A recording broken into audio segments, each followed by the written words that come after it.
आज महाराजांचं तोंड आलेलं असल्यामुळं त्यांना व्यवस्थित जेवता येत नाही आहे, तिखट खाता येत नाही आहे. त्यामुळं मग त्यांनी मला सांगितलं की आज नुसता भात बनव, म्हणजे मुगाच्या डाळीची खिचडी बनव. मुगाच्या डाळीची खिचडी बनवायला मी सगळ्यात आधी तांदूळ आणि डाळ घेतली.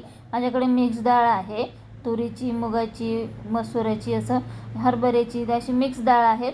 तर त्या मी वापरत असते मोस्टली भाताला. सगळ्यात आधी डाळ आणि तांदूळ काढून घ्यायचे, मग ते असं स्वच्छ धुवून घ्यायचे पाण्याने. आणि मग मी ठेवले कढईमध्ये तेल गरम झाल्यानंतर त्यामध्ये टाकली मोहरी, टाकली, नंतर टाकायचं जिरे, त्यानंतर टाकली हळद, आणि मग त्यामध्ये टाकले धुतलेले तांदूळ, आणि मग ते असं व्यवस्थित परतून दिलं.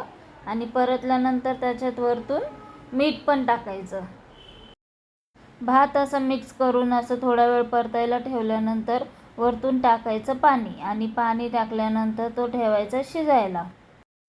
तुम्हालाही असा काही प्रॉब्लेम झाला असेल, तोंड येण्यासारखं, जेवता येत नसेल, तर तुम्ही असं ह्या प्रकारची मुगाची खिचडी करून खाऊ शकता किंवा आपल्या घरातल्यांना देऊ शकता.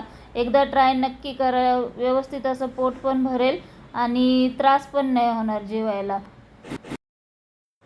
हा भात आहे ना, तुपाबरोबर, दह्याबरोबर किंवा लोणच्याबरोबर एकदम छान लागतो. रेसिपी आवडली असेल तर व्हिडिओला लाईक करा, शेअर करा, कमेंट करा, सबस्क्राईब करा.